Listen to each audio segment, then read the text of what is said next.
Xayrli kun, qadrli o'quvchilar, o'qituvchilarimiz. Balalar, bilganimizcha 9 mayda bizning elimiz bek zo'r bayramni belgilab o'tdi. Әлеге bayram Buyuk Vatan so'g'ishida jеңуге менә инде 75 ел тулды. Шул уңайдан илебездә бик күп мәдәни чаралар уздырыла. Радио, телевидениедән бик күп мәдәни чаралар, тапшырулар күрсәтелә. Бездә Республика Яшүсмерләр китапханәсе хезмәткәрләре әлеге чарага багышланган мәгълүмати чараны дистанцион рәвештә уздырырга булдык сезнең белән. Балалар, илебез тарихында фаҗигале дә, шул ук вакытта изге дә, тетрәндергеч тә чор бар. Әлеге чор 22 июньнең 1941 елында башлана. Күк йөзе чатаяз, сандугачлар сайрый, көннең ямьле, матур, кояшлы буласы беленеп тора. Шушы ямьле, сандугачлы җәйге иртәдә немец армиясе илебезгә басып керә, сугыш башлана. Илебезнең меңләгән солдатлары сугышның беренче көненнән үк сугышка китәләр.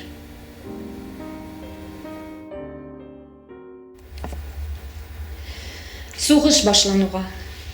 Ак томаннар арыш кырларында, тыныч кына изрәп ятканда, җырлар белән таңны уятырга сандугачлар канат какканда, аяз күктән кара болыт булып, фашист кызгыннары килделәр. Ут һәм үлем чәчеп улый-улый ил өстендә очып йөрделәр. Ачы нәфрәт, чиксез ярсу белән дошманына халкым ташланды. Азатлыгы өчен туган илнең авыр көрәш җирдә башланды. Кадерле балалар, әлеге фотода сез сугышның беренче көннәреннән фронтка киткән совет солдатларын күрәсез. Совет солдатлары фронтка китәләр. 1941 елның 23 июне. Ул сугышны Бөек Ватан сугышы дип юкка гына атамыйлар. Ватаныбызны кыллыктан коткару, аның бәйсезлеген саклап калу, халкыбызның киләчәк язмышын кайгырту төп бурычларның берсенә әверелә. Кышкы таңда, җилдә, кар буранда, ярсып-шашып сугыш шаулады. Байрак тотып кинәт Калкутауга менеп басты татар солдаты. Торды басып, бомба миналардан, көл булса да бөтен тау башы, бабайлардан үлмәс мирас калган ашкын канлы татар солдаты. Сугышның башлангыч чорында фашистлар бик зур тизлек белән җиңеп барып, үзләренең артларыннан авылларны, шәһәрләрне яндырып, баш калага таба ыргыла башлыйлар, Мәскәүгә якынлашалар. Алар илебезнең 1710 шәһәрен, 70 меңнән артык авылын яндыралар һәм җимерәләр. Илебездә кискен хәл туа. Татарстанга да куркыныч яный башлый. Шулай итеп, октябрь аенда Казанда оборона комитеты төзелә. Бөтен Идел буе өлкәләрендә, республикаларында дошманнан саклану чаралары күрелә башлый. Шул исәптән Казанны ярым боҗра белән әйләндереп алу, окоплар казу саклану чаралары үткәрелә. Саклану чикләре Татарстан, Мари Эл, Чувашия республикалары аша уза, Казанны саклау трассасы Идел буендагы Покровская авылыннан Чувашиядәге Урмар станциясе Апаш, Кайбыч авыллары аша уза. Балалар, әлеге фотода сез шул саклану чикләрен күрәсез. Шулай итеп, 1941 елның 25 октябрендә оборона комитеты карары белән Казанны әйләндереп чорнап алу өчен бөтен көчне, бөтен халыкны бер ноктага туплау башлана. Окоп казу эшләренә керешәләр. Республиканың барча халкы диярлек окоп казу эшенә керешә. Татарстанның 28 районыннан, югары уку йортларыннан барлыгы 1 миллион 107 мең кеше катнаша. Аларның 70-75% хатын-кызлар тәшкил итә. Кайберләрнең киергә җылы киемнәре дә булмаган. Тамаклары туеп бетмәгән хатын-кызлар, әби-бабайлар зәмхәрир суыкларда да окоп казырга мәҗбүр булалар. Бит белгәнебезчә, 1941 елның кышы бик салкын килә. Уртача салкынлык 30-35 градусны тәшкил итсә, кайбер көннәрне 40-45 градуска җиткән көннәр дә була. Әлеге окоп казу эшләре көздән алып яз айларына кадәр дәвам итә. Бу вакыйгалар онытылырга тиеш түгел. Оборона эшенә тартылган хатын-кызларның түземлелеге, алай гына да түгел, батырлыгы гасырларга үтәргә, яңадан яңа буын яшьләрне сыкландырырга тиеш. Күк йөзебезнең аяз булуында тыл батырларының өлеше бик зур. Без бүген аларның каһарман йөрәкләре, түземлекләре, сабырлыклары, батырлыклары алдында баш иябез. Тыл калган әбиләребез, ятим үскән сабыйлар язмышы кабатланмасын иде дип телибез. Ә хәзер, кадерле балалар, тылда калган батырлыклар турында тагын бер кат исебезгә төшереп үтигәле. Сугыш елларында Татарстан Республикасы фронтны сугыш кирәк-яраклары белән тәэмин итү үзәгенә әйләнә. Бөек Ватан сугышы елларында фашистларга каршы көрәштә күккә күтәрелгән һәр 6-нчы очкыч һәм яу кырларында барлык «Катюша» ракета җайланмалары Казанда җитештерелгән була. Шулай итеп, 1941 елларда Татарстанда 600 төрдәге хәрби техника җитештерелә. Сугыш елларында Казанның 22-нче заводында гына да 10 меңгә якын П-2 бомбардировщигы һәм 100-гә якын стратегик П-8 бомбардировщиклары сафка бастырыла.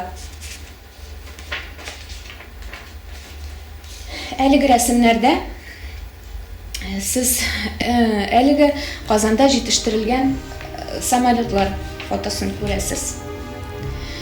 Казанның хәзерге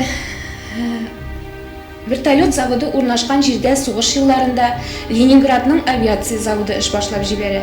Алар җитештергән очкычлар фронтта төнге бомбардировщиклар, элемтә очкычлары, санитар машиналар буларак файдаланыла. Сугыш елларында барлыгы 11 меңнән артык шундый очкыч эшләп чыгарыла. Казанның Дара заводында гына да фронтка 93,775 мең тонна дары һәм заряд озата. Әлеге завод сугыш елларында тәүлек буе эшли. Хәтта сугыш башланган чорда әлеге завод сугышны хәрби зарядлар белән тәэмин итүче бердән-бер завод була илебездә. Сугыш елларында Казан милли мех комбинаты 15 миллионнан якын җылы кием җитештереп фронтка озата. Бөек Ватан сугышы елларында Казанда урнашкан Куйбышев исемендәге Тасма берләшмәсе җилкәсенә дә бик зур йөкләмә төшә. Алар фронтны кинопленка, аэрофотопленка, фотокагаз белән илдә бердән-бер тәэмин итүче булалар. Астагы рәсемдә сез Тасма фабрикасы җитештергән магнит тасманы күрәсез. Казанда урнашкан Спартак аяк кием җитештерү фабрикасы да фронтны көн саен диярлек аяк кием белән тәэмин итеп тора. Татхимфарм препараты заводының да Бөек Ватан сугышында җиңүгә ирешүгә керткән өлеше гаять зур. 1941 елда андагы заводта аерым бер цех булдырыла.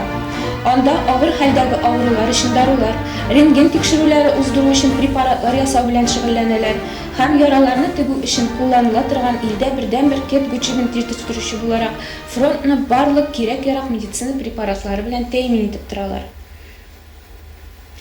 Элекон заводы да сугыш елларында фронт өчен кирәк булган продукция җитештерү белән шөгыльләнә. Анда танклар һәм машиналар өчен кирәкле җайланмалар, патроннар җитештерелә. Шулай итеп, 1941-45 елларда Татарстанда 600 төрдәге хәрби техника җитештерелә.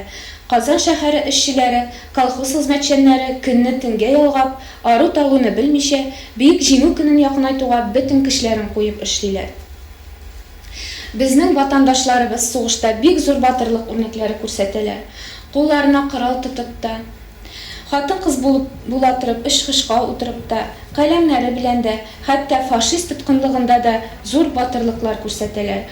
Үз гәүдәләре белән амбразураны каплаучылар саны бер Татарстан гына да 20-лек. Аларның исемләре тарих битләренә алтын хәрефләр белән язылган. Балалар, бөтен батырларның әлеге дәрестә генә сөйләп үтү мөмкин түгел инде. Без бүген алай да кайберләре турында тагын бер кат искә алып үтербез. Гыйфан Батыршин, Советлар Союзы герое исеме аңа 24 яшендә бирелә һәм бу исемгә ирешкән беренче татар кешесе буларак тарих битләренә кирип калган. Петр Гаврилов Бөек Ватан сугышының беренче көннәреннән сугышта катнаша. Брест крепосте оборонасын оештыруда искиткеч батырлык күрсәткәне өчен герой исеменә лаек була. Газинур Гафиятуллин Сугышта шиксез зур батырлык күрсәтә. Немец зотының ут чәчеп торучы амбразурасын күкрәге белән каплый һәм һәлак була. Үлеменнән соң герой исеме бирелә.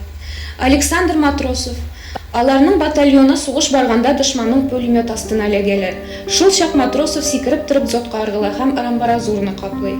19 яшендә гомере өзелә. Матросов батырлыгы дәреслекләргә ватанга мәхәббәт, куркусызлык, каһарманлык билгесе булып кереп кала. Мәгъубә Сыртланова. Бөек Ватан сугышында хатын-кызлардан торган төнлә бомбага тотучы авиация полкы составында По-2 эшкышында 780 хәрби очыш ясый. Немецлар аларны русские ведьмы дип йөртә торган булганнар. Сугыштан соң исән-сау кайтып соңгы көннәренә чаклы Казанда гомер итә. Герой исеменә лаек булган хатын-кыз. Михаил Девитаев. Легендар батырлыгы, немец самолетында фашист тоткынлыгыннан кытылганы өчен һәм иптәшләрен дә коткарганы өчен герой исеме бирелә. Бөек Ватан сугышы елларында татар шагыйрьләре Советлар Союзының барлык әдипләре белән бергә немец басып алучыларына каршы көрәшә. Кулларына корал тотып та, каләмнәре белән дә актив катнашалар. Явыз дошманны ватаныбыздан куып чыгаруда батырлык үрнәкләре күрсәтәләр. Әлеге рәсемдә сез бер төркем татар язучыларын һәм шагыйрьләрен күрәсез. Татар әдипләрен һәр җирдә рядовой солдатлар арасында да, команда составында да һәм әлбәттә хәрби корреспондентлар сафында да фронт газеталары редакцияларында да очратырга мөмкин булар. Алар фронт газеталарында актив хезмәткәрләре булалар. Фатих Кәрим. Юлбасарлар тапты җиребезне, Ватан сугышына мин китәм. Менә балам, син анасы аның балабызны тотып ант итәм. Синең өчен, шушы балам өчен, нәселем өчен, туган ил өчен, мылтык тотып баскан җиремнән бер адым да артка чигенмәм. Белгәнебезчә, Татарстаннан 560 мең кеше сугышка алына. 200-дән артык якташыбыз Советлар Союзы герое исеменә лаек була. Алар арасында язучылар да, шагыйрьләр дә була. Күбесе туган җирләренә әйләнеп кайтмый. Бөек Ватан сугышы елларында һәлак булган шагыйрьләребез: Абдулла Алиш, Айтек Аитов, Мөхәммәд Әхмәтгалиев, Нур Баян, Касым Вахид, Мифтах Вәдүд, Абдулла Галиев, Макс Катау, Мансур Гаяз, Фатих Кәрим, Муса Җәлил, Гадел Кутуй, Демьян Фәтхи, Хәбрә Рахман, Әгъзәм Камал. Сугышта каты яраланып әсирлеккә эләгә. Сүзебез Муса Җәлил турында. Татарстанның сугышта каты яраланып әсирлеккә эләгә. Әмма фашистларга көрәшне әсирлектә дә дәвам иттерүчеләрнең җитәкчесе була. Моабит төрмәсенә ябыла. Биредә Моабит дәфтәрләре шигырьләр циклын иҗат итә.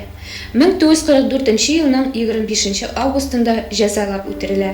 Фашистларга каршы көрәштә искиткеч зур каһарманлыгы өчен герой исеме бирелә.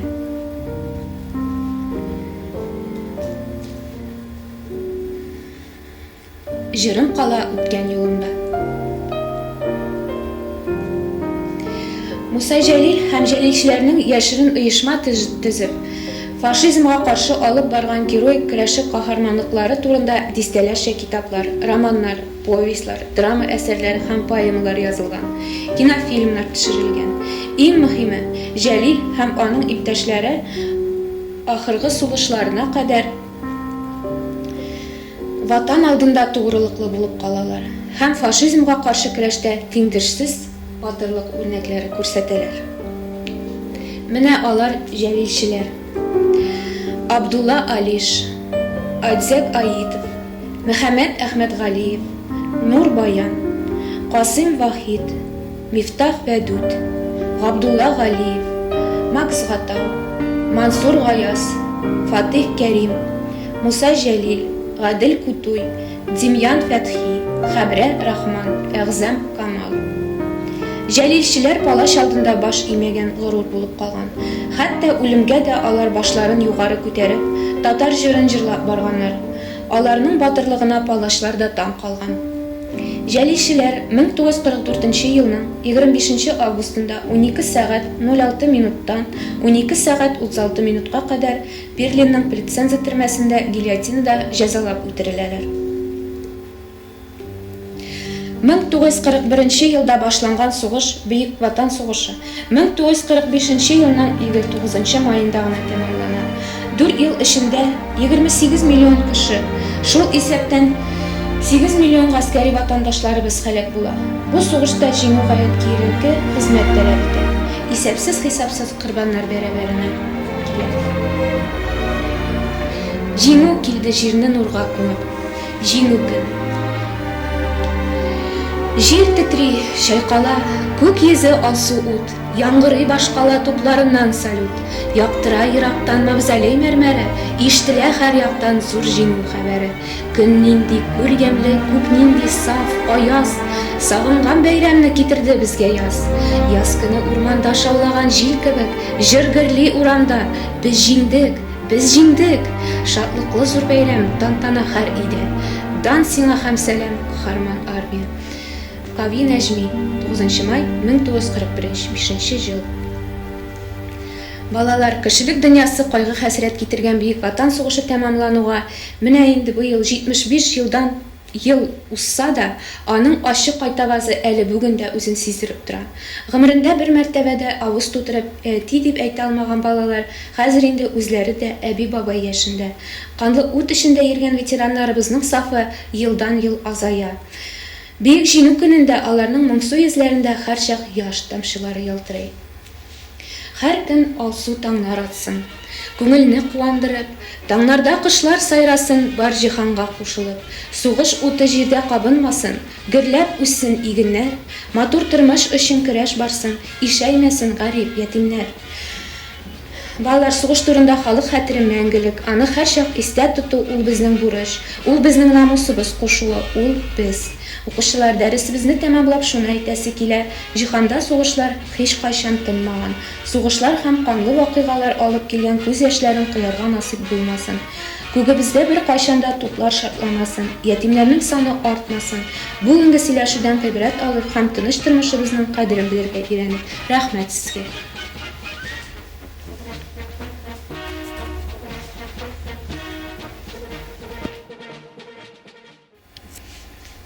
Хөрмәтле укучылар, сезнең игътибарыгызга Бөек Ватан сугышына багышланган онлайн китап күргәзмәсен тәкъдим итәбез. Китаплар безнең Яшүсмерләр китапханәсендә 2015 елдан алып 2020 елга кадәр китаплар.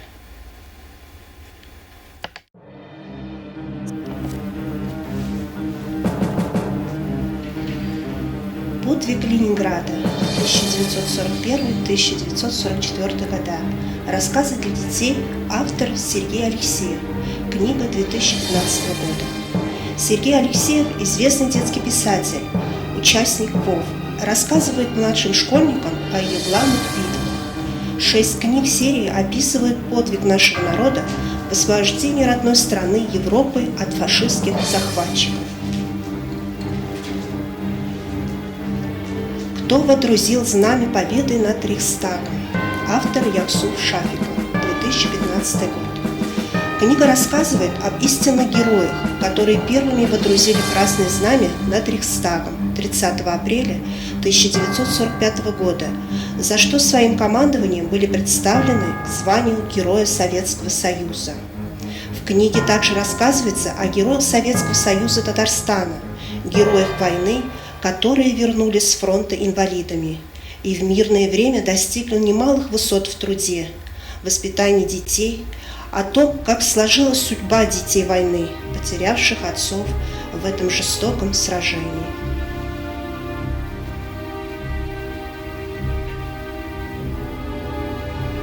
Җиңү җиңел бирелмәде. Тарихи очерклар. Авторлары Лерон Хамидуллин, Булат Хамидуллин. 2015 елы китап. Әлеге китапта архив материалларына, гыйльми эзләнүләргә һәм истәлекләргә нигезләнеп, якташларыбыз, милләттәшләребезнең Бөек Ватан сугышы елларында кылган батырлыклары турында бәян ителә.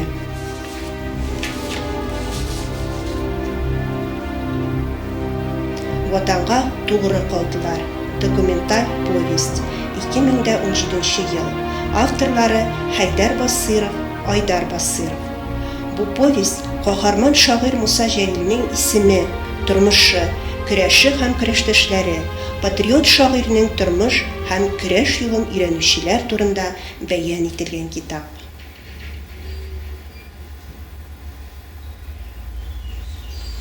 Батырлык кайтавазы. Документаль публицистик язмалар. Авторы Шаһинур Мустафин. 2018 ел. Шаһинур Мустафинның бу яңа китабына дәһшәтле сугыш йөрмәләре аша үткән, моңарчы билгесез каһарманнарга, яисә аз билгеле батырлыкларга һәм тылдагы шинельсез солдатларга багышланган документаль публицистик язмалары туплап бирелә. Герои Сталинградской битвы. 2018 год. В ряду величайших сражений, в которых участвовала и победила наша страна, особое место занимает Сталинградская битва. Коренной перелом в ходе Второй мировой войны. Здесь воспоминания ее участников, от маршала, генерала до солдат. Главная цель этой книги – достоверно и по возможности всесторонне показать масштаб личности, человеческое качество, черты характера, высветить роль каждого героя Сталинградской битвы. С неба в бой. Десантники Великой Отечественной войны. Мемуары, 2018 год. Начальник парашютно-десантной службы Западного фронта капитан Иван Старчак откровенно рассказал о том, чем занимался в первые 7 месяцев войны, о том, как в июле-сентябре 2041 года организовал 30 десантов в тыл противника. Степан Выскубов вспоминает подробности своей службы радистом-разведчиком в парашютно-десантном батальоне. Без белмәгән сугыш. Бәяннәр. Авторы Фирдәүс Хуҗин. 2018 ел. Әсәрнең төп герое сугышның башыннан ахырына кадәр төрле фронтларда кан койган, 3 мәртәбә яраланып исән калган һәм туган авылына исән-сау әйләнеп кайткан якташыбыз, фронтовик, сугыш һәм хезмәт ветераны Мирзәхмәт Муллаәхмәтов.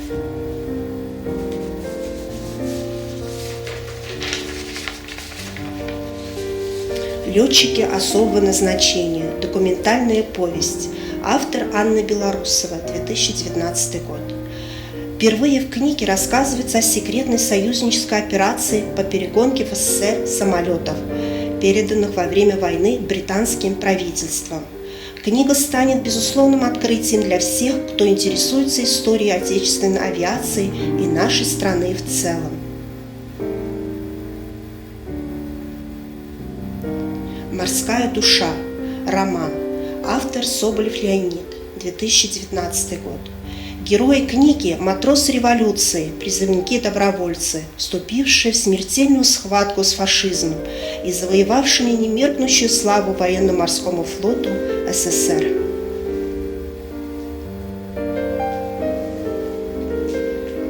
Алар Жәлил Кырмаш йолдызлыгыннан. Документаль публицистик кыйссалар. Авторы Шаһинур Мустафин. 2017 ел. Шаһинур Мустафинның әлеге китабына Жәлилче Кырмашчы легионерлар һәм макизарлар турында документаль публицистик кыйссалары бергә тупланып бирелә.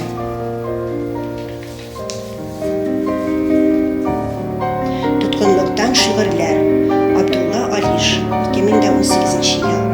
Әлеге китапта татар әдәбияты, классика, күренекле балалар язучысы, шагыйрь, Бөек Ватан сугышының каһарманы Жәлилче Абдулла Алишның фашист әсирлегендә язылган шигырьләре татар һәм рус телләрендә тәкъдим ителә.